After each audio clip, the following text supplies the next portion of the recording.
Welcome to the 3DownNation podcast, where we sometimes put onions in our mouth when we say silly things. I'm Justin Tunk, joined by John Hodge and JC Abbott, the onion eater, buddy. How did it taste and come out on the other side? You know, I'm not going to get into the second part of that question. The first part, it was simultaneously better than I feared and worse than I expected. Like, the first bite wasn't so bad, but it was the aftertaste and the way it lingered. It made my eyes water. I had a headache for like 3 hours afterwards. Would not recommend eating the raw onion whole. I still can't believe. The funniest part watching was knowing that it was going to be a delayed hit with the onion. Oh, Yeah. Like, at first you're like, oh, this is not that bad. And then, bam, it just hits you, bro. I also couldn't believe how big it was. I assumed you'd come with the smallest onion possible. And I'll admit, if it was me, I'd even put my thumb on the scale a little bit and like peel off the outermost layer, like get down past that first thick one. And you're like, nope, I just plucked it out of the ground. It's the size of a grapefruit. Let's go. And it's like, wow. Wow, I I wasn't going to buy an onion special. It was my regular cooking onions. I had a couple in the fridge as I poured it out. And I just grabbed the first one I saw. Okay. I don't know why it's weird to put them in the fridge. Don't you put your other vegetables in the fridge, Hodge? No. Well, some, yes. Vegetables live in the ground, bro. They don't need to be in the fridge. Have you ever been to a store where the onions are refrigerated? It doesn't happen. No, but I'm not keeping them in the, I'm keeping them for longer than the store would. I think I keep them fresh, Hodge. Fair enough. That's how he likes his onions.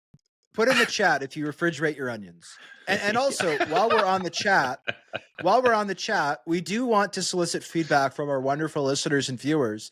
We are discussing the possibility of new introductory music. Now, the music doesn't play on the YouTube side, but on the podcast side, on your podcast feed, if you listen there, if you would like new music, please take to the YouTube comment section or hit us up on Twitter. Let us know if you want new music. If you love the current music and you want us to keep it, please let us know as well. Depending on the results, we will either keep the music the same or we'll try something new next week. So let us know if you want us to keep the music or change the music.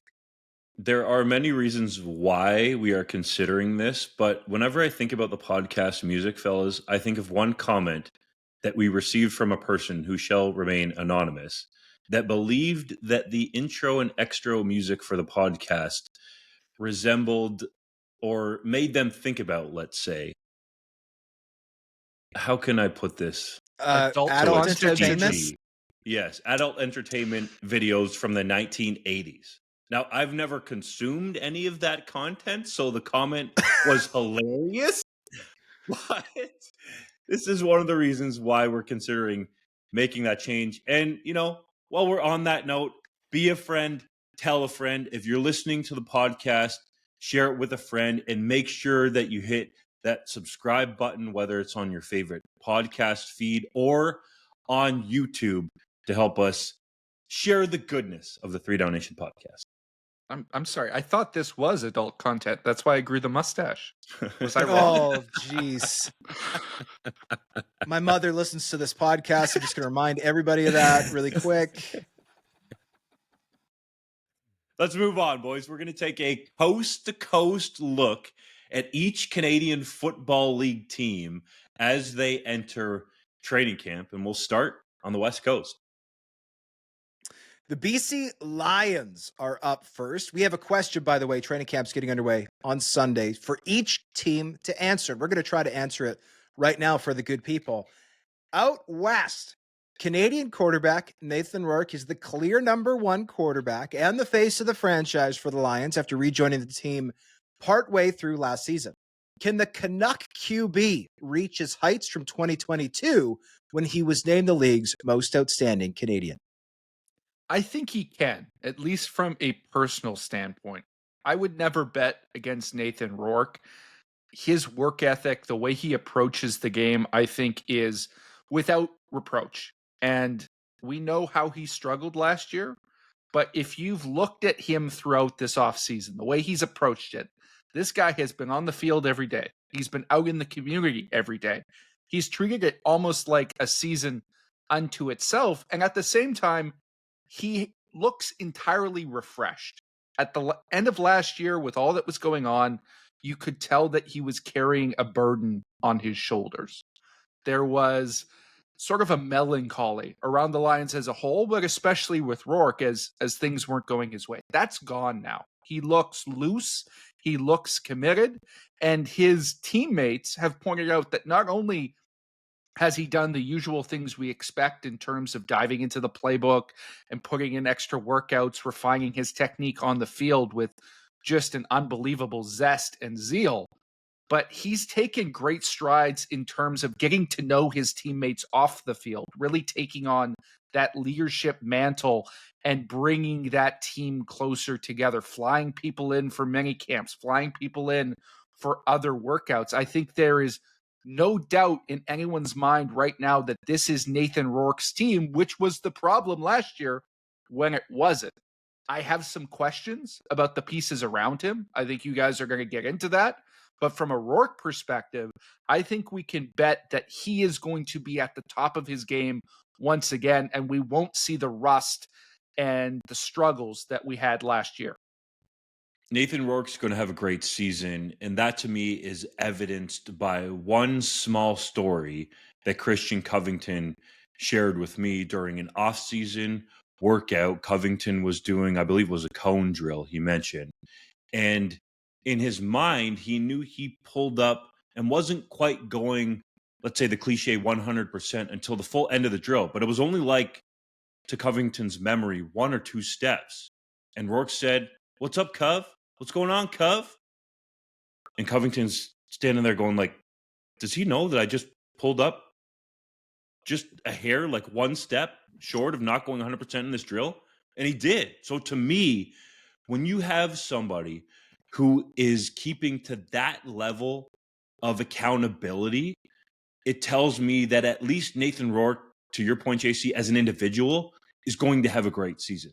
There are definitely question marks around the roster. I think a lot of people would look specifically at the defense as a whole and wonder, is it going to be good enough to compete in what is the rough and tumble West Division? We'll get into it with some of the other teams there, but the Elks have reloaded. The Calgary Stampeders have Vernon Adams Jr. as their quarterback now, which has infused a bunch of energy. The Saskatchewan Roughriders largely return a roster that was trending upwards in 2024, especially the end of the season. And then you have the Winnipeg Blue Bombers, who are perennially the team to beat in the division until shown otherwise. So I think that, for me, is the biggest area of concern, is the defense. And the offensive line has to step up in front of Rourke if he's going to have that great season. I think he can get away with dealing with some of the issues up front because of his escapability and the fact that he has that dual threat ability and can get outside the pocket and run and pass. But those need to come together if the Lions are going to be legitimate contenders. I will echo JC's sentiments on Nathan Rourke. I think that Nathan Rourke has set himself up for success this season. I think the reset that this team has had off the field helps as well. Obviously, you've got a new head coach in Buck Pierce. I think Buck Pierce's system is very quarterback friendly. I expect this team to run the ball. I also expect this team to play a lot of 6 offensive line formations, right? The Winnipeg Blue Bombers, I think the official stat from PFF was something like had a 6th offensive lineman on the field 42% of the time last season in Winnipeg. I expect some of that at least will follow Pierce to BC, with somebody, it could be George Una, the first-round pick out of Windsor in 2024, being that extra tight end, whether it's David Foucault, who had, I thought, a very nice season with the Edmonton Elks last year at guard. Maybe it's him kicking out to that tight end spot. Maybe it's Tyler Packer, who, though playing safety at center in the CFL, was a standout tackle at the University of Calgary. Regardless, I expect that the offensive line will be better. Dejon Allen, former CFL most outstanding offensive lineman, is holding down that right side of the offensive line in Vancouver. I think you have to like that.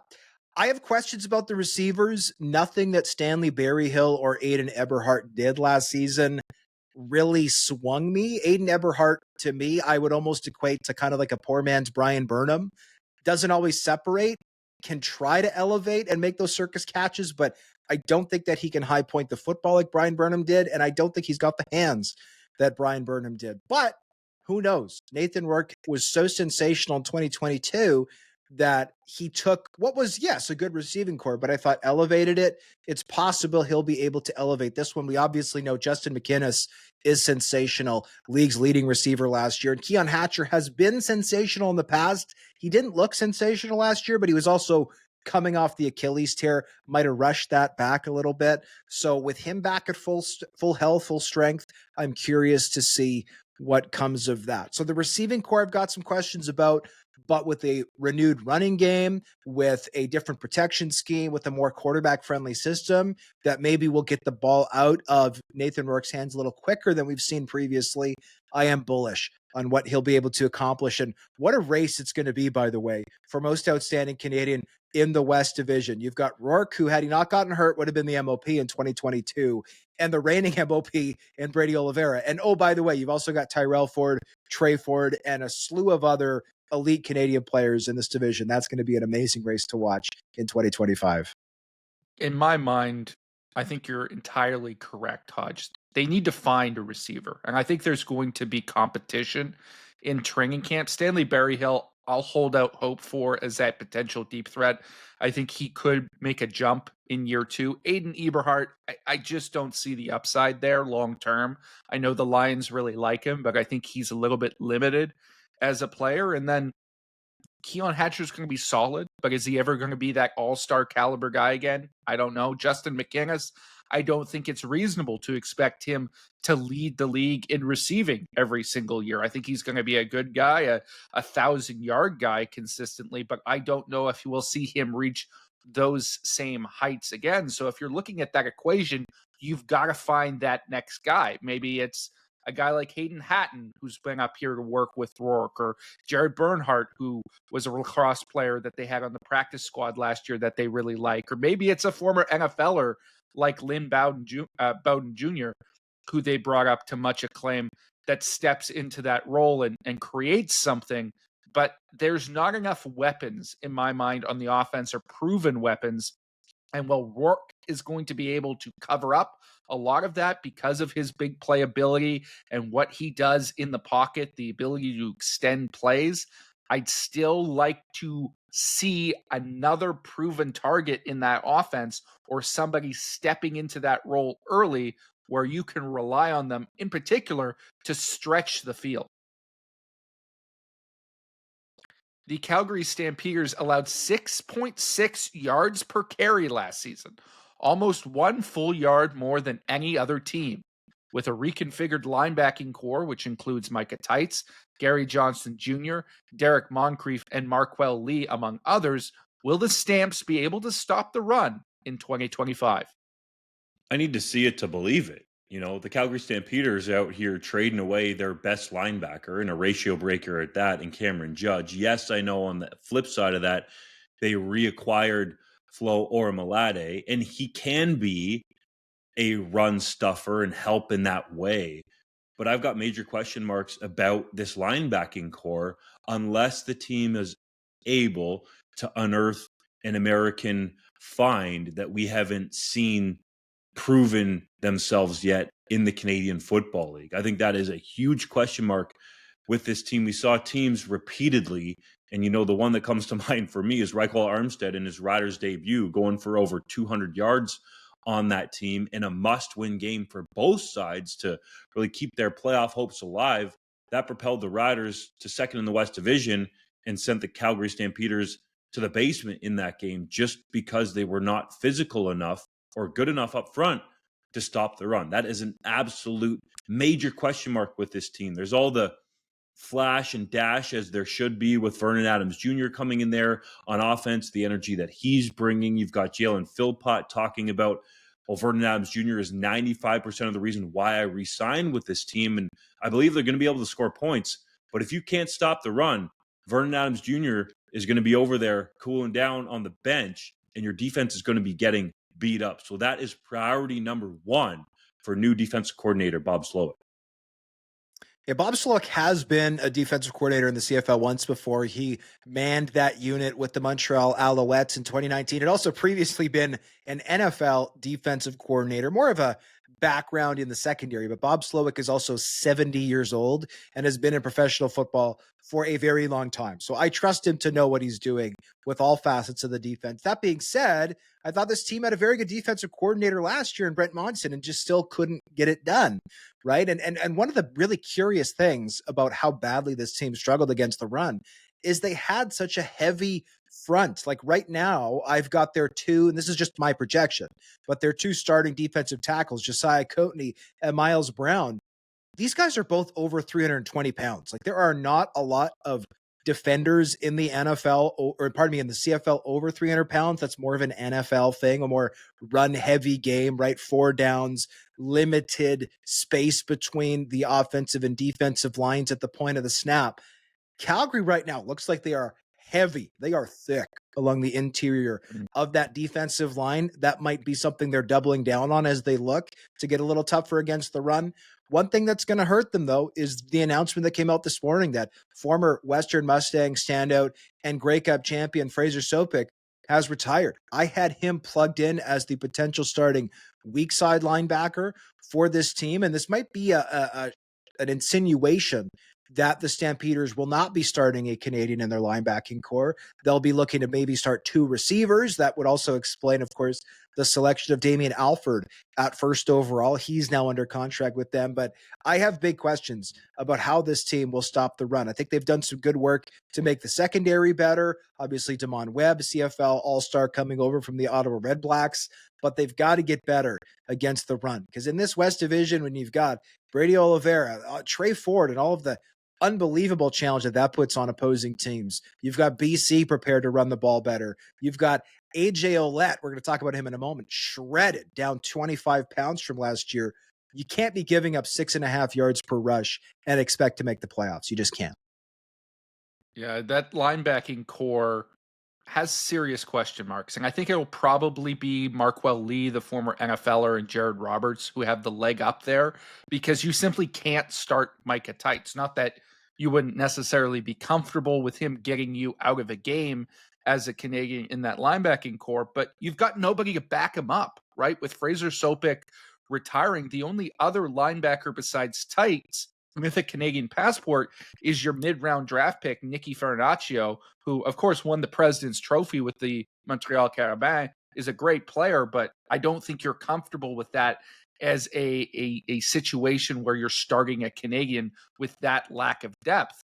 And then the question for me is not how will this team stop the run, it's how are they going to manage their ratio? Because I think there's some really intriguing scenarios in terms of how they're going to deploy their 7 Canadian starters. I think you can guarantee 3 offensive linemen right now. I think 2 Canadian receivers is also a guarantee after the drafting of Damian Alford. I think that makes a lot of sense with the ability to mix in somebody like a Tevin Jones with the naturalized American rule. I think that gives you some options there. But then on defense, Ben LaBrosse is going to start at halfback, but you're going to have to find another one, whether that's starting a Canadian defensive tackle and hoping for a rotation there. They've got some depth, but really no names, or whether that's taking Bentley Sanders, the safety from last year, off the field and starting Adrian Green at safety. They've built up some Canadian depth in the secondary, but I don't know that they're good enough as a whole and as a unit to be able to compensate for having 2 Canadian defensive backs on the field, right? I don't trust their corners. I think Damon Webb is a fantastic half. I think Ben LaBrosse has tremendous upside, but there's not a lot of proven stuff there in the back end of the defense, or really on the front end of the defense either. I think they're going to have some trouble, even with the addition of key pieces like Webb and Folarin Aromalade. I'm curious to see what Miles Brown can do as a full-time bona fide starter. You know, he was trending that way in Saskatchewan, so I think he can help against the run, fellas. And for me, it's difficult to see Calgary's path to the playoffs with this West Division so stacked. That's why they play the games, and I could look like an idiot and potentially be eating an onion like JC at the end of the season for Calgary getting in. But I just think the defense has to be so much better. And when you lay it out, and you guys are a couple of smart cookies here with the takes that you have, which I think are smart, that it seems like it's going to be a struggle. But then there are always, every CFL season, players who emerge, play at a high level that you just don't predict. By and large part, I think that's been Americans in the past, but I think more and more we're seeing that with Canadians coming straight out of the Canadian Football League draft and being able to produce. We talked about it a little bit off air leading into this podcast, actually, but you look at Ouellette as a great example. The Philpott brothers, obviously one of them is in Calgary, as guys who have done that. So, I think that Calgary could use some of that from their draft class if they're going to look for this Canadian depth, unless they're going to go and try to find the leftovers from CFL free agency to try to help get to that point where they want to have that depth, especially from a national standpoint.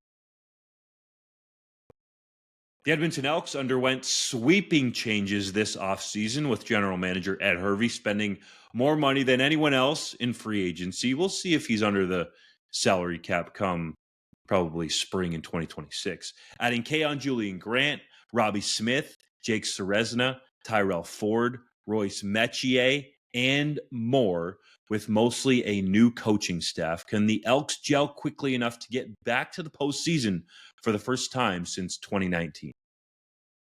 I think they can. I'm bullish on the Elks. Obviously, the West Division's tough. But one thing that I think is really interesting, the defensive line, right? Robbie Smith, Jared Brinkman, Jake Ceresna, and Brandon Barlow. Those are the guys I've got penciled in right now. These guys, first of all, 3 of them were teammates with the Toronto Argonauts last year. Then you add in the fact that in 2023, they were all teammates with the Toronto Argonauts, right? Brandon Barlow, who was with the Tiger Cats in 2024, was with the Argos in 2023. So in a way, these guys are going to feel like they're back in Toronto, just with like, I guess, a laundry shift, right? Wearing green instead of blue at practice. The other thing that I think is really exciting is that Demetrius Maxey, who a lot of people around the league will say is maybe not even the best defensive line coach in the CFL, but one of the best assistant coaches, period, was with the Toronto Argonauts last year. He is now in Edmonton, right? And so that, I think, is a unit that will hit the ground running from day one. They know what it's like to play together. They know the system they're going to be running. They know what their coach is looking for, and their coach knows how to get the best out of them. Other than that, I do have some questions, right? Tyrell Ford, this is going to be a new system under JC Abbott, who, as much as I'm very bullish on as a coach, has never been a DC before. You've got Royce Metier, safety, in a new system. You've got Kobe Williams coming over from the Calgary Stampeders. That's a new system. Kai Gray, who I thought was one of the best players on the Elks last year, just got cut, I think, as Ed Hervey and this team looks to put a stamp on itself. And then you've got Jordan Maksimic, great offensive coordinator, coming over from BC. But none of these additions that this team made offensively came from the Lions, right? They brought in Stephen Dunbar. Oh, pardon me. Yes, at the last minute, yes, Alexander Hollins has come over. Thank you for the correction. But Julian Grant, Stephen Dunbar Jr., right? Gregor McKellar. Like, these are all pieces who are intriguing. Trey Odoms-Dukes, you could throw to that mix as well. All intriguing, but none of them are guys who have any experience with Jordan Maksimic. So I'm very bullish on the defensive line in Edmonton, how that unit will gel, I think, very quickly, seamlessly even. Other than that, it's going to take some time, I think, for the coaching staff, which is brand new, and some of these free agent additions who by and large are not familiar with the new coaching staff to get it together. I have complete confidence that this defense is going to hit the ground running and be one of the best units in the CFL. I think really the only question mark that they have right now is who will replace Kai Gray at corner, but I have confidence that they'll be able to find somebody to step into that slot. Where my questions are is on the offensive side of the ball, and not necessarily with the talent they've brought in, because I think they have some tremendous pieces. But you mentioned it, Jordan Maksimic taking over as the offensive coordinator. I think everyone on this podcast agrees that he is one of the brightest young coaching minds in the CFL, a guy who has tremendous upside down the road and has proven himself to be an offensive guru. But at the same time, He's never had a quarterback quite like Trey Ford. That will be a unique challenge for him. He's sometimes been a little too rigid in what he's done offensively, and he's never proven himself capable of having a consistent high-level running game. And what did the Edmonton Elks have tremendous success with last year? Well, it was running the football with Justin Rankin and Javon Leake in the backfield. Obviously, they want to keep that going forward, and I think they've got some returning pieces to try and assist Max Simic with this, but I'm interested to see how he's going to mesh his philosophy, which had success at times in BC, with what the Elks' current pieces are and how he uses Trey Ford and that running game. Play callers can evolve, and I think that's probably what's going to have to happen here with Jordan Maximic. I think that's what you're alluding to, JC, because the biggest question with this roster is at the receiver position. Like it or not, I know Ed Hervey won't like us bringing up Geno Lewis again, but the fact that the team went out and added Alexander Hollins, I think helps. But we would all agree on the podcast that he is not to the level of a Geno Lewis, who had a great relationship and rapport with Trey Ford. So to me, that is what stands out about this team. But if you're going to commit to the run and win the battle of the trenches on both sides of the ball, the Edmonton Elks can certainly do that. And, this is part of the reason, going back to the point I was making about the Stampeders, as to why I see it being so difficult for them to make the playoffs, because Edmonton has reloaded and there's legitimate talent, and not just like high-end talent, but high-end Canadian talent. Mm-hmm. If you're the Calgary Stampeders, why did you not make some of the moves that the Elks went out and made with somewhat of a new regime there? I know Dave Dickinson's still in Calgary, but they changed some things, and the coaching staff wanted to change their approach. Well, Edmonton actually did that in a lot of ways, and I think got better. Do they need to come together? Yes, which is why it's our major question that we're focusing on here. But the team is definitely better. I agree with, I believe it was JC talking about the defense. I think the defense is going to be much better for Edmonton, just simply because of the defensive line and adding a guy like Jake Serezna in there. I think Robbie Smith is trending upwards. And you would imagine that Ed Hervey releasing Kai Gray would have to have a plan behind it, not just saying, hey, I know you're a Chris Jones guy, get the hell out of here. I think he probably has somebody else that he'll like there. I'm so intrigued to see what the Elks could do, and I feel like this season could go in many different directions for Edmonton, but because Mark Killam there is leading the way as the head coach, and he's so full of piss and vinegar that he wants to show the Calgary Stampeders what they're missing, that I have a hard time not seeing the Elks being a playoff team and potentially more. The Saskatchewan Roughriders didn't get the production the team was looking for last season from high-priced running back AJ Ouellette.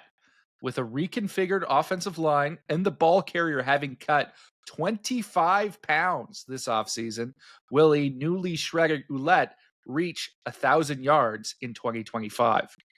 I think he will, and I think it's because he has a renewed mindset here, not just of what he's done with his body, but he has Andrew Harrison there as his running backs coach. I think that's going to create a lot of synergies in this offense. And Ouellette's a guy that hears some of this outside noise and I think can channel it in the right way, because he wants to live up to that high price contract and then some. And oh, by the way, fellas, what usually happens in a contract year, Ouellette knows that it is for him, knows that he's going to have to perform to that 1,000-yard level again, which he got to with the Toronto Argonauts. That was the reason why the Rough Riders were willing to make him far and away the highest paid American running back in the Canadian Football League. If you want to see his salary, just Google 3DownNation CFL running back highest paid at the position, and it'll come up. You can check it out.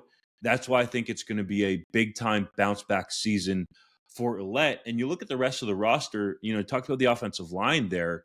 We don't know necessarily what's going to happen, but Trevor Reed has been released already by the Minnesota Vikings. You add him back into the mix, and there's a lot of depth and a lot to like on that offensive line to go along with a lot of continuity on defense, with Corey Mace continuing to call the plays over there, Mark Mueller on offense. I think the Riders can be a legitimate Grey Cup contender if they keep that momentum going that they had at the end of the 2024 season. I think the Riders ran into some bad luck last year along the offensive line. Obviously, Jamarcus Hardrick, their big, high-priced free agent addition at right tackle, missed almost the whole year, right? And so he's back. He's healthy, former all-star, former most outstanding offensive line candidate.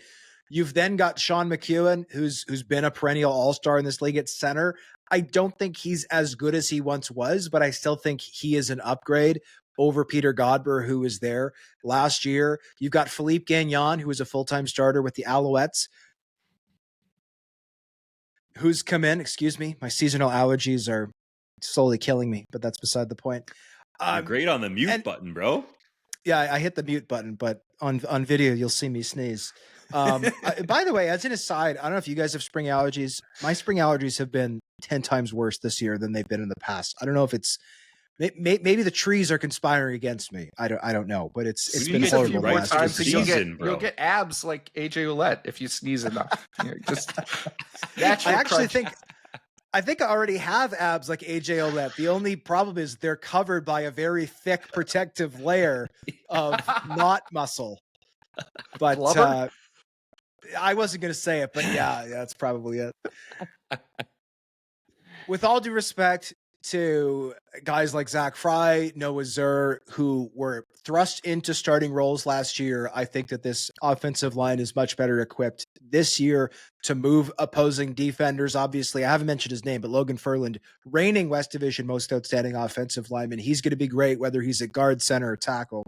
So I am bullish on what AJ Ouellette might be able to accomplish, but I also think whether it's Kalen LeBourne, who they've brought in, Penix, the NFL cast-off, or even Thomas Bertrand-Hudon, who's been effective in short stints, I do think that the Riders would be wise to keep kind of a change-up guy in that system. I know Raquel Armstead was not retained after having an amazing 200-yard game last year, but I think the Riders would be wise to keep somebody else around, at least even just to limit the pitch count for Ouellette before you maybe fully unleash him late in the season and into the playoffs.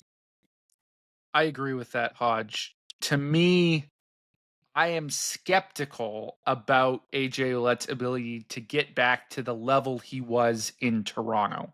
And I know that the body transformation looks impressive, right? You see that shredded six-pack.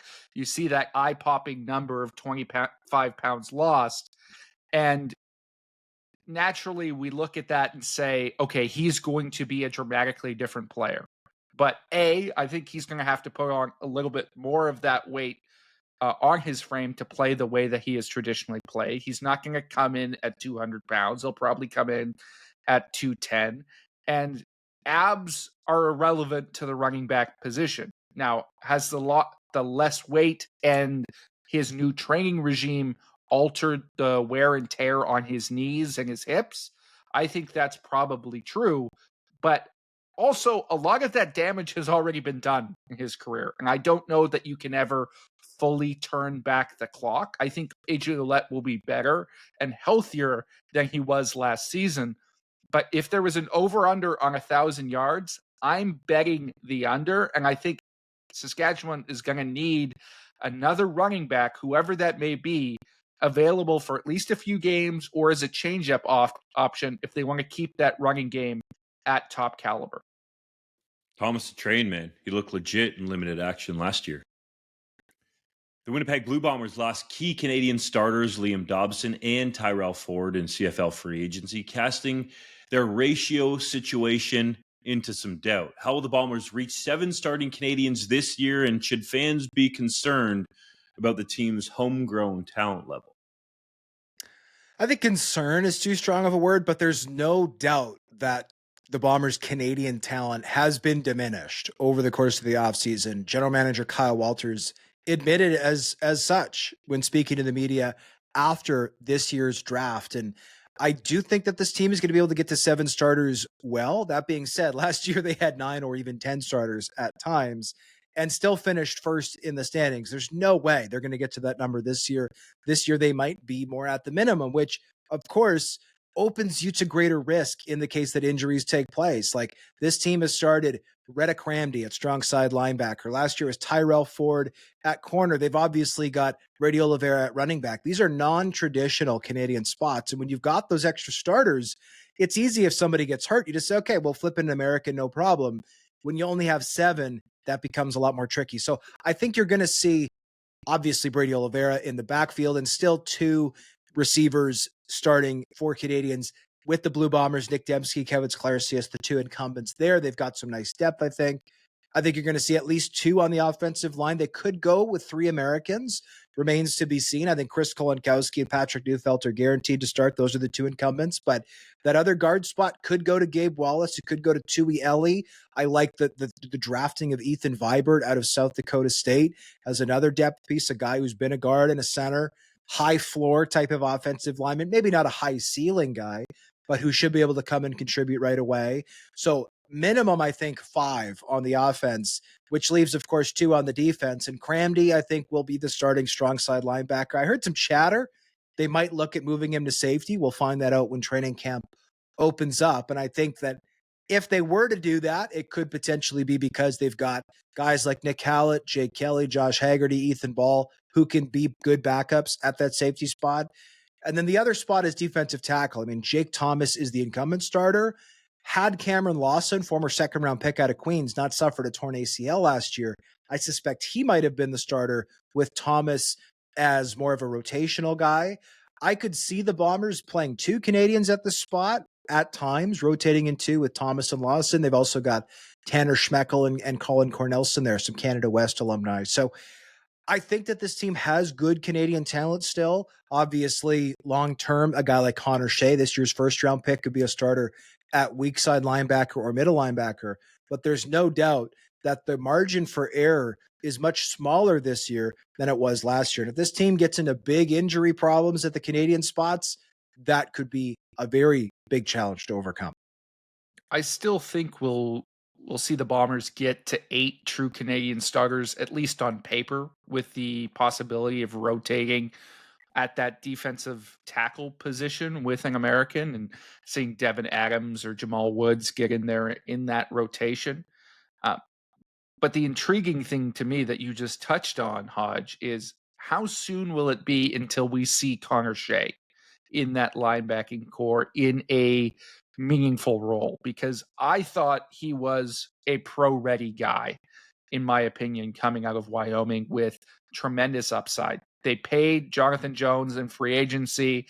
They gave Tony Jones a brand new contract. I think those 2 guys are likely penciled in as your starters. But if there are those injury issues, either in the linebacking core or at one of the other Canadian spots, I think there's going to be a lot of, I wouldn't say pressure, but incentive perhaps to get Shea on the field early, especially given the fact that you've improved your linebacker depth because you drafted 2 other ones as well in Jalen Smith and Lane Novak. I wouldn't be shocked if all 3 of those guys make the Bombers roster in some capacity, and they will have the ability, with Shane Gauthier already there and Tanner Gadskill's Cadwallader, to make that a Canadian spot if they need to. It's going to be weird seeing the Winnipeg Blue Bombers play football without Adam Bighill tied to the team. I know that goes along with the linebackers theme we're talking about, but it just seems not right. I mean, all good things come to an end, but that's going to be odd. You know, for me, looking at this team, Kenny Lawler leaves to go to Hamilton, and they're going to be looking to find that field stretcher. I think Kenny Lawler helped guys out in the receiving core like Dalton Schoen, like Nick Dembski. You know, Dembski has some speed in his own right, especially on those corner balls that Zach Collaros loves to throw. But I think they got to find a guy, unless they're going to manufacture it in different ways, that can take the top off the defense. We've seen it in the past from Dylan Mitchell when he played X in his rookie season with Edmonton. Reggie White Jr. is a guy that has flashed that kind of potential in the past. And I'm not saying this to be cliche because I feel like people talk about this all the time, but you just need at least that threat. You're not going to be throwing deep balls willy-nilly up here just to do that.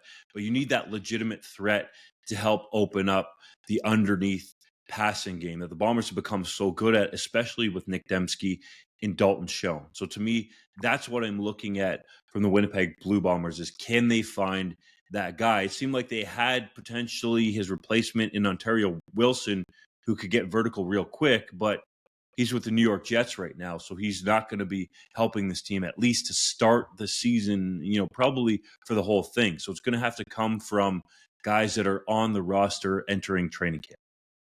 And by the way, the Blue Bombers have assigned Adam Bakehill's old number 4 to Peyton Logan, who was brought in as a kind of change-up running back and return specialist. It's going to be very, very strange seeing a quick as a hiccup scat back return guy wearing Adam Bakehill's number come the start of the season. That's going to take some getting used to for sure.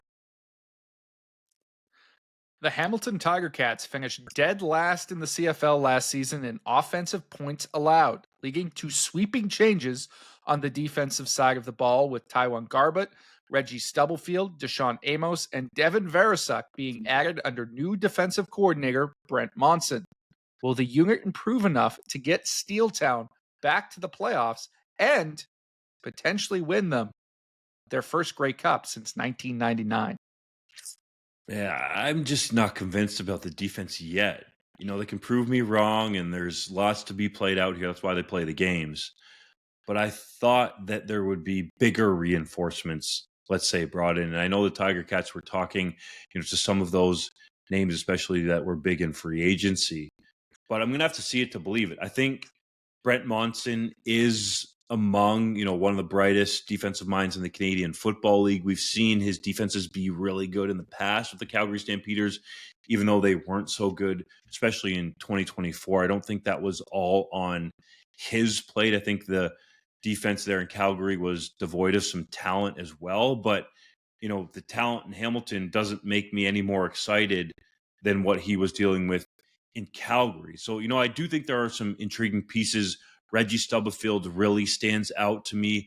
You're going to have to see, as Hodge will know, Garbutt take a big step to be a legitimate, for lack of a better term, number 1 type pass rusher, on this team.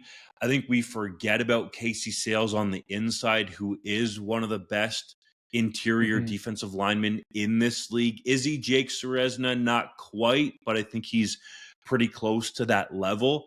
So I think that's going to bode well for Monson in trying to create some rush packages around Sales to get him free to the quarterback, and could potentially help out a guy like Garbutt there on the edge. But I'm going to have to see it with this defense. They do have some, nice pieces in the back end there, with Amos joining his former teammate from Toronto, Jamal Peters.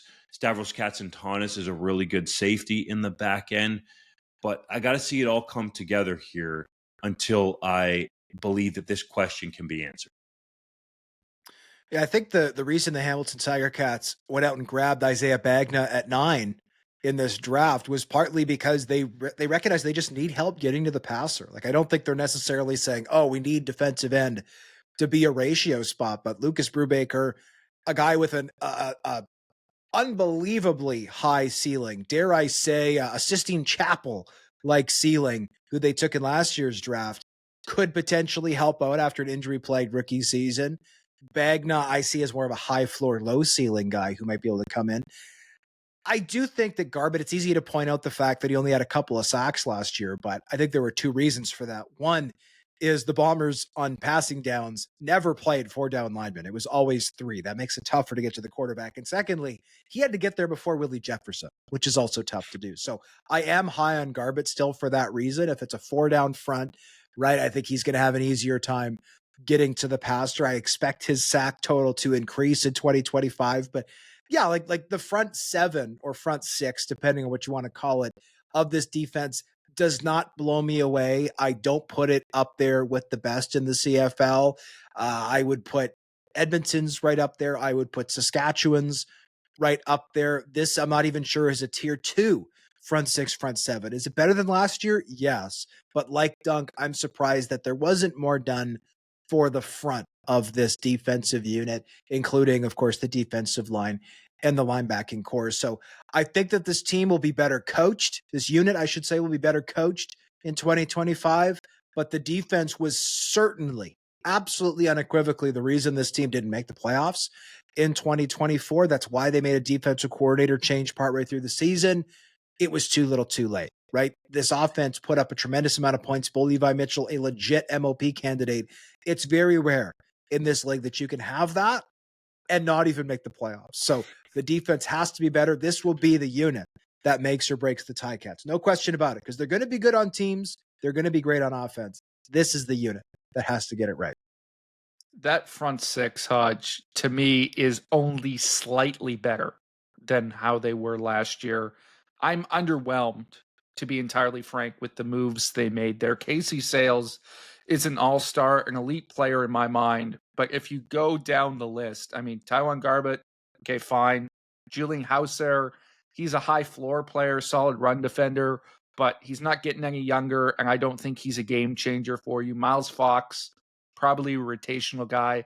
In my mind, they're going to have to rotate a Canadian in at that spot. So is it Kyle Sampson, who hasn't proven anything yet? Is it at that edge spot with Brubaker and Bagna and Owen Hubert, who started some games for the Bombers last year? I don't think any of those guys at this stage in their career particularly excite me.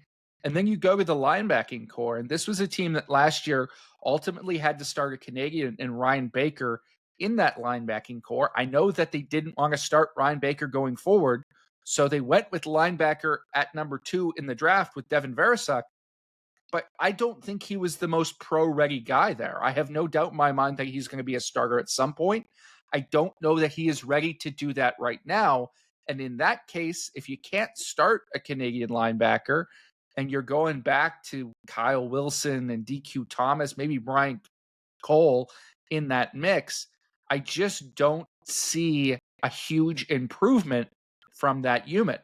Maybe Veresuk exceeds my expectations and is able to hit the ground running. That's entirely possible, but that's a lot to ask from a Canadian linebacker coming out of U Sports as a true rookie.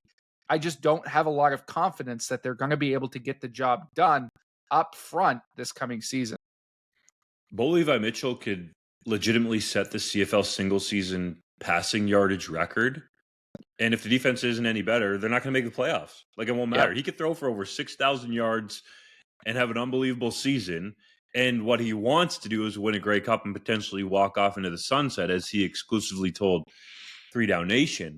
But the defense has to be better. And JC, you bring up that draft pick, and it's really intriguing to me because when you get further down in the draft process, from what I've learned through the years, is the coaching staff gets involved. So you would have to imagine that Brent Monson was at least consulted by Ted Gavai and the scouting staff to say, hey, if we get this situation where a receiver goes number 1, and it seemed like that was going to be the possibility, turned out to be Damian Alford, who would you rather have for your defense, Connor Shea or Devin Veresuk? That conversation at least had to be had in my mind. It's going to be intriguing to see it play out because from the athletic measurable standpoint, Veresuk is better than Connor Shea by a decent margin. But we're talking about playing football here.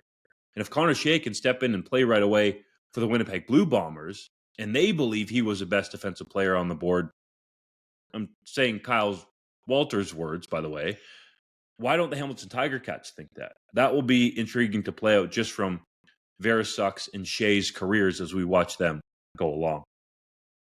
The Toronto Argonauts won the 2024 Grey Cup due in large part to the dominance along the defensive line. Almost none of those players, though, were retained for various reasons going into the 2025 season, with Brian Cox Jr. coming over from Saskatchewan, as well as Anthony Lanier II.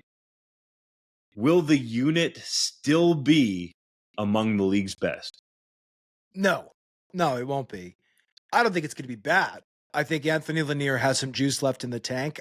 Obviously he fell out of favor, was a healthy scratch at times with the Riders last year, but at times has been arguably the most disruptive defensive lineman in the CFL. I don't think he's going to get back to that, but I think he's a lot better than what he showed in 2024. I also think Brian Cox Jr., former NFLer, is a guy you can count on for 6-7 sacks.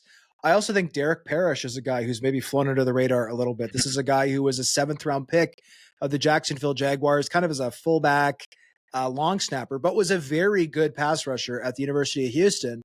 Put up 6 sacks in a rotation role last year. I think he's going to kind of be their new Robbie Smith, that like 6'1", 240-pound, high motor, high athlete edge guy who can potentially put up 8, 9, 10 sacks. And I think that's one of the reasons why this team was comfortable not matching that giant contract that Robbie Smith got to go to the Edmonton Elks. And then outside of that, I mean, it's not their fault that they lost one of their top rookies to the NFL.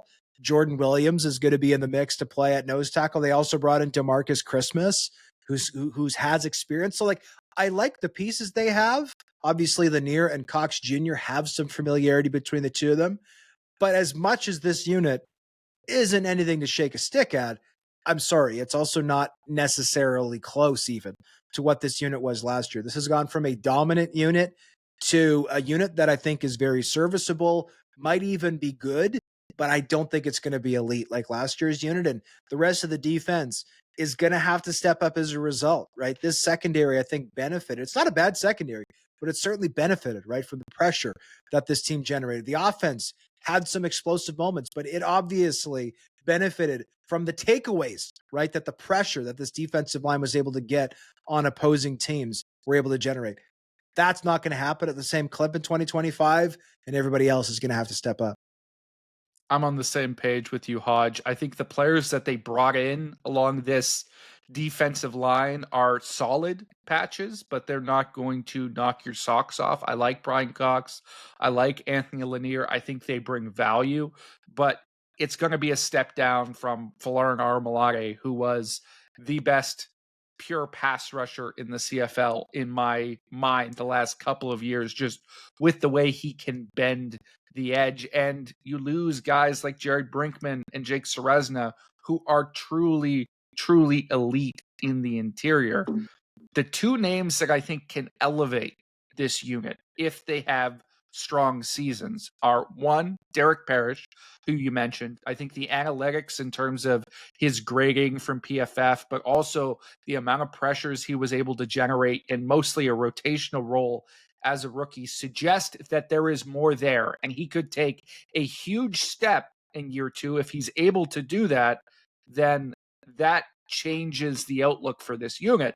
And then their first round pick in this year's CFL draft, 7th overall, Jeremiah Ojo out of the Montreal Carabins.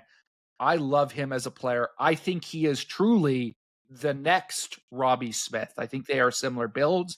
I think they have similar skill sets, and I can see him contributing early in his CFL career. If he can prove that he deserves to be in that rotation and potentially even start down the line like Smith did, I think you have a lot more confidence in what this defensive line has to offer, particularly off the edge. Jeremiah, don't call me John Ojo, okay? Because I feel like that mistake's going to be made by people as he goes along in his career. I agree. Jeremiah Ojo is a freak. I think he could be really good in this league. There's lots of upside. I think you guys have covered the defensive side of the ball really well. You know, the storyline that not a lot of people are talking about is, hey, there was no controversy following Chad Kelly this offseason, and the Argos, it seems, are going to have him at least fully healthy for the start of the regular season, if not before. So what does a full season of Chad Kelly mean for the Toronto Argonauts? Strictly just talking about him as a football player, I think there's some upside there, because you look at it, they still arguably, perhaps to some it's not even an argument, have the best offensive line in the league. They re-signed Damonte Coxie on a deal that's below market rate. Even he admitted that to me in a sit-down that you'll see soon up at 3DownNation.com and on our YouTube channel. And they've got Kadeem Carey back in the backfield, who was running angry and felt like the Argos helped him take care of his body. Perhaps that's why AJ Ouellette ran so well with the Argos and got to 1,000 yards, is because of the staff that helped out Kadeem Carey. And you still have some of those intriguing pieces, you know, on offense. A guy like Tavares Daniels, who has been an absolute leader for this team, but has made critical catches at key times, and then some of the other younger guys that are developing there. So I think you have Chad Kelly healthy for an entire season. Yes, they took a hit on the defensive line, but if there's anything that this regime in Toronto has shown, it's that they can replace and replenish. Now, that being said, one of the major cogs in that front office, Vince Magri, is no longer with the team, left early, I believe it was last year, fellas, early last season. Is that right? Yeah. To go to the Buffalo Bills. So there's a bit of a change up there in the front office that Toronto will have to deal with. And Magri did a lot, don't get it twisted, for the Toronto Argonauts in terms of helping replace and replenish that team on all facets in terms of positions. So I'm curious to see if the regime can keep it going. But the Argos have shown that they can do it. So let's see how it pans out for them in 2025. Before we ask our Ottawa Redblacks question, a quick correction from last week. I said that the Redblacks took Dante Bull first overall in the Tyson Philpott draft. I got my years mixed up. Dante Bull was the first overall pick in 2022. 2023. The Philpotts came in the league in 2022. So I stand by my analysis, which is that the Ottawa Redblacks surely coveted a Philpott-like receiver, but I erred in my year. So I just wanted to set the record straight there. That was not the same draft. They were different drafts. But now we get into the team. The Ottawa Redblacks saw last year's playoff run end when the team allowed over 50 points. I think it was 58 points in the East semifinal against Toronto. The team reconfigured its secondary this offseason, adding Robert Priester and Amari Henderson. Will the unit be good enough to get the job done come playoff time? I don't think it will. I think there's still some serious question marks with this secondary, and they sort of took an approach of bringing it in by committee in free agency and trying to improve the secondary that way. But it doesn't look like a lot of that has panned out. Obviously, they were reported to be in on Trey Roberson. That didn't happen. They signed Nafis Lyon, guys, and to perhaps this is breaking news because it hasn't been reported, but I'm just looking at their transaction report right now on the CFL website, and they have Nafis Lyon listed as a recent release. So that has not been announced by the team. We have not confirmed that, but we'll certainly have to dig into that situation. That would hurt their secondary even further. And then Tunde Adeleke just up and retires. I think a lot of the pieces that they brought in are now gone. They didn't necessarily overwhelm you with star power with the other guys. And I'm not sure that they've upgraded those key positions with enough talent. They're going to have to find a rookie. And they didn't prove that they could do that last year.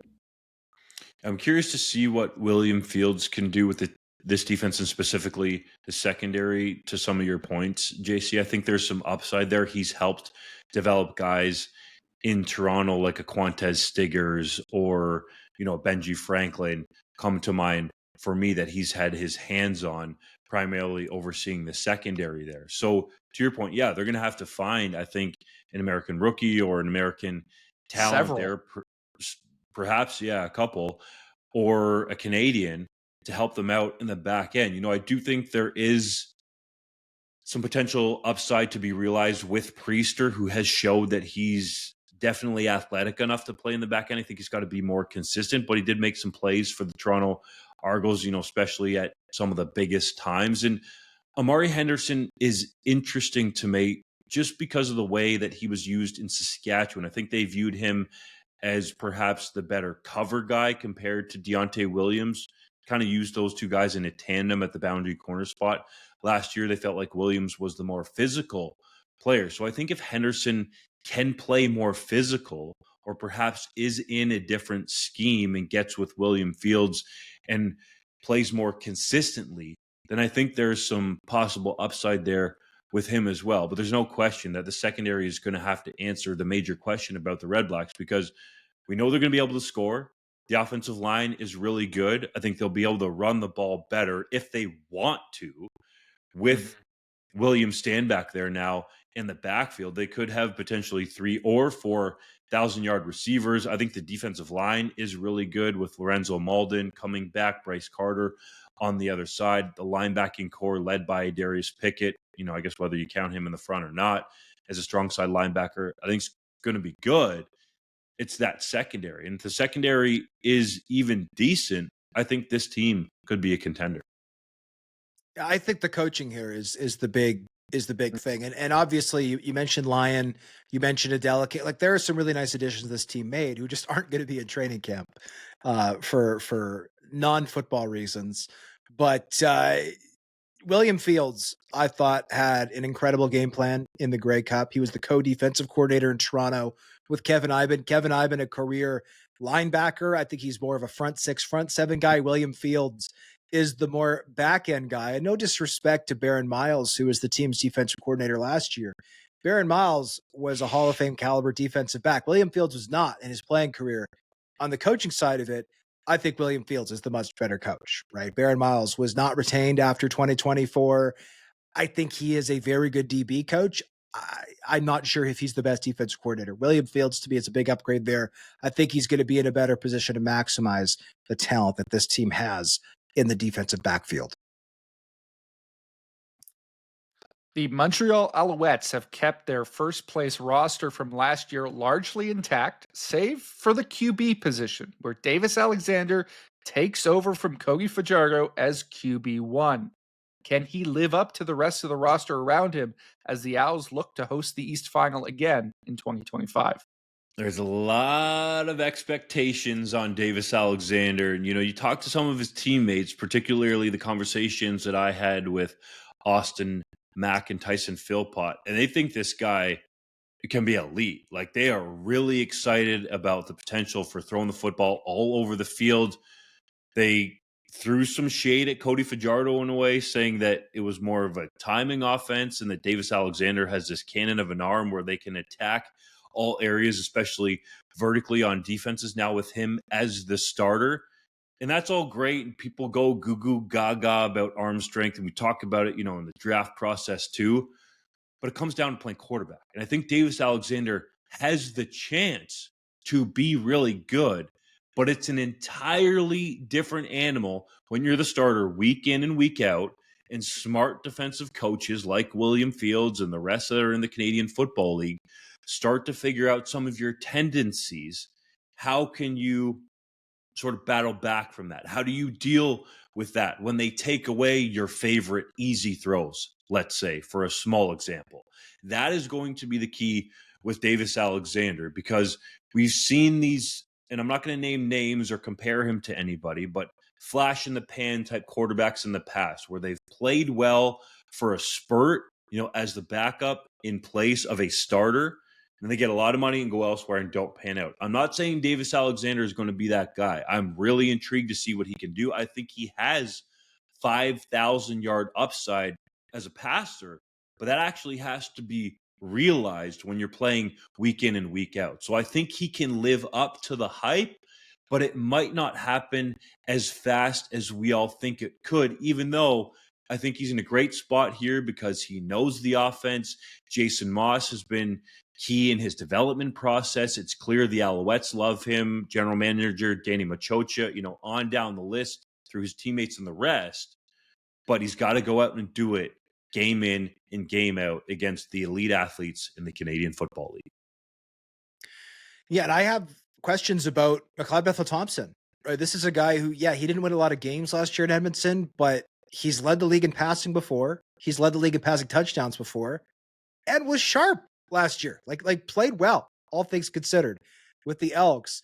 And I'm high on Davis Alexander. I think all CFL fans should be excited anytime a young up-and-coming quarterback gets the opportunity to do great things, especially considering the ringing endorsements that Alexander has received from his teammates in Montreal.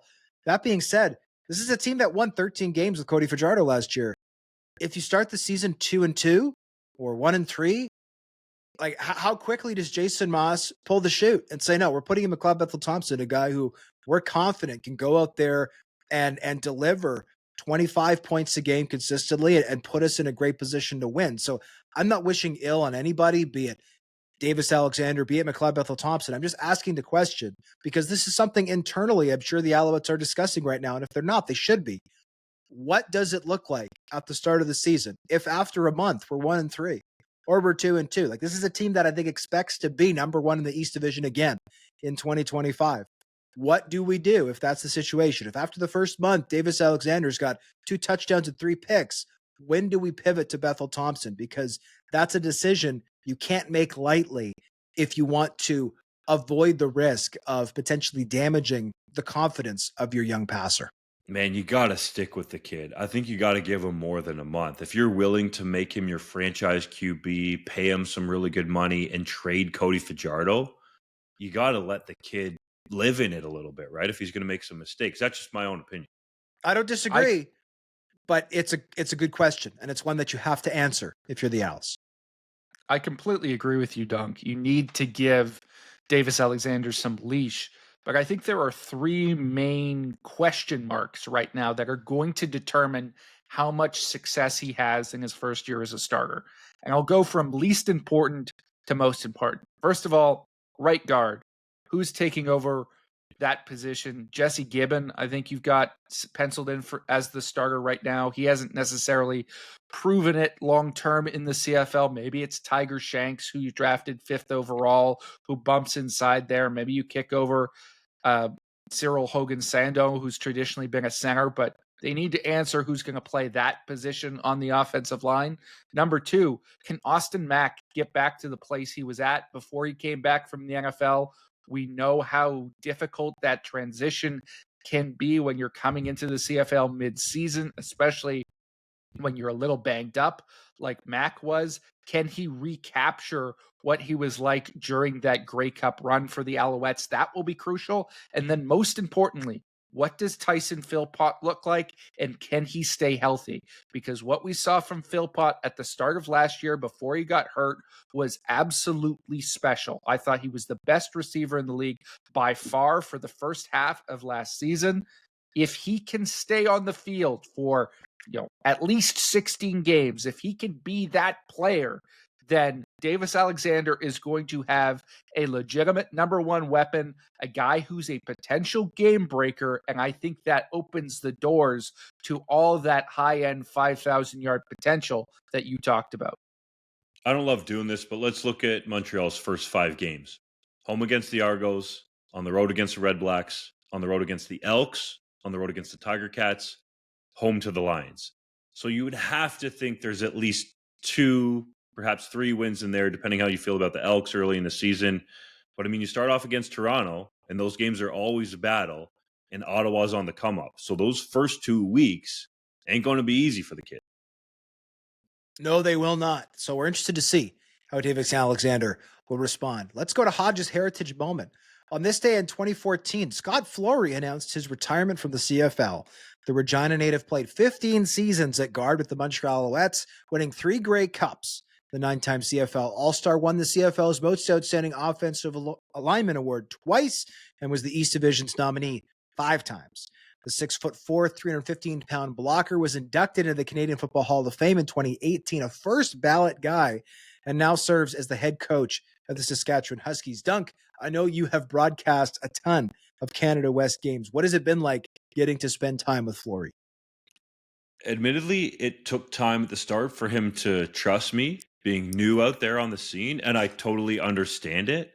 But once you kind of develop that relationship and see what he's like, man, is he laser focused on winning. He loves football. I think he truly treats his players like his sons there, for lack of a better term. Like, it's a great family atmosphere in Saskatchewan with the Huskies. And it's been a program under his lead that has consistently been competitive for Hardy Cups. And, I think at least it had 1 Vanier Cup during the Mason Nias era, although when you get to that level, you have to battle some pretty good teams. But, man, he is a fiery guy, and I just love his passion for football. I think the only thing left for Scott Flory to do is get over that hump and win a Vanier Cup, and then you can seriously talk about him in the same category as a coach as he was in a player, which is an elite category, right? This is one of the greatest offensive linemen of all time. I think he's proven himself as a U Sports coach, but he just needs that ring, and hopefully it comes sometime soon for the Saskatchewan Huskies. Man, the Huskies were so close, especially that Vanier Cup against the Laval Rouge-Or. It took a superhuman effort from Kevin Mittal, not to downplay what the rest of the players did in that game, but to beat Saskatchewan. I believe that Vanier Cup was at Western. So, they've had some chances, and you're right. If he gets a Vanier Cup, then I think you can talk about him among the greats in U Sports currently. And if he continues to stack Hardy Cups and wins, people are going to talk about him as possibly one of the greatest Canadian university coaches of all time. Let's go to the 3-minute drill. The Edmonton Elks released a bunch of players heading into training camp, including a couple notable names. Who was the biggest surprise, Hodge? I think it was Kai Gray, right? This is a guy who's still on a relatively cheap contract, big-bodied, athletic corner. I think that's a guy you at least bring to camp, but I guess not. New CFL Commissioner Stuart Johnston is a fan of the onside punt, aka the quick kick. JC, do you agree with Johnston? Yes, I do. I'm a huge advocate for this play, and if you don't like it, come up and try and defend it, and I'll beat you deep. That'll make for an exciting football game. Saskatchewan Roughriders punter Adam Korsak has retired. Are the Riders in trouble on special teams? I mean, Korsak is really good, but no, they signed Bailey Flint in the offseason, who was with Hamilton. I think he'll at least be the lead guy there to be the punter, and had a couple of other signings and draft picks on the roster as well, but I would keep an eye on Flint. The Tiger Cats released former first-round pick Nick Cross. Will he get another look in the CFL?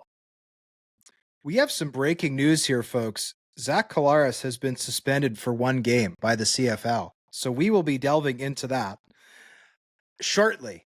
But to answer your question, Nick Cross, very good player. The issue is he just has not been able to stay healthy. 25 years old, former standard at Regina and UBC, 14 special teams tackles in 2023, but just hasn't been healthy. So we will see. The Rough Riders are adding Chris Best and Alex Smith to their Plaza of Honor. Are those the right choices? I think those are two excellent choices. The Riders do a great job honoring their history and honoring players that maybe weren't necessarily stars, but guys who are really core players like Chris Best. I think those are excellent selections. Former CFL MOP Kerry Joseph has been hired on the coaching staff at the University of Texas. Will he be a good get for the Longhorns? I think so, man. He has experience on both sides of the ball as a player in the NFL and the CFL, most notably as a quarterback up north. And also, he just came off a season coaching Caleb Williams with the Chicago Bears. I think he could be a great add. Former Saskatchewan Roughriders quarterback Steve Sarkisian hires a former Saskatchewan Roughriders quarterback. Canadian DB Tunde Adeleke has retired after 7 CFL seasons. Will the Redblacks miss him? They will. And honestly, I've always, for selfish reasons, just with him being such a big star at Carleton, I've always wanted Adeleke to play for the Redblacks. Sad that's not going to happen. Alexander Hollins is now a member of the Edmonton Elks. Why didn't things work out with the Lions? Well, it looks like they were just too far apart financially, and the Lions weren't willing to make up the difference. They did what they did in releasing him, knowing that it could potentially blow back on them because they didn't want to pay out the $230,000 in hard money that he was owed. Clearly, he wanted to get closer to that mark. We don't know what he received in Edmonton, but clearly it was more than the Lions were willing to offer, knowing that they already paid him $75,000. Canadian-American linebacker Alex Singleton believes he'll be ready for Week 1 in the NFL after suffering a torn ACL last year. Is that a positive sign? It definitely is. Singleton is a defensive captain on a Denver Broncos team that is on the rise under Sean Payton. The guy freaking played 49 snaps with a torn ACL when it happened. He finished that game. Unbelievable accomplishment, and it's going to be great to see him back at 100%. And as Hodge said, keep it locked to 3DownNation.com for this breaking news that has just happened. As we're taping the podcast, we'll have all of the news there regarding Zach Collaros and this one-game suspension for failure to respond to the Canadian Center for Ethics in Sport officials for an off-season drug test. The Bombers have had a statement as well. It'll all be up at the site. We'll see you next week.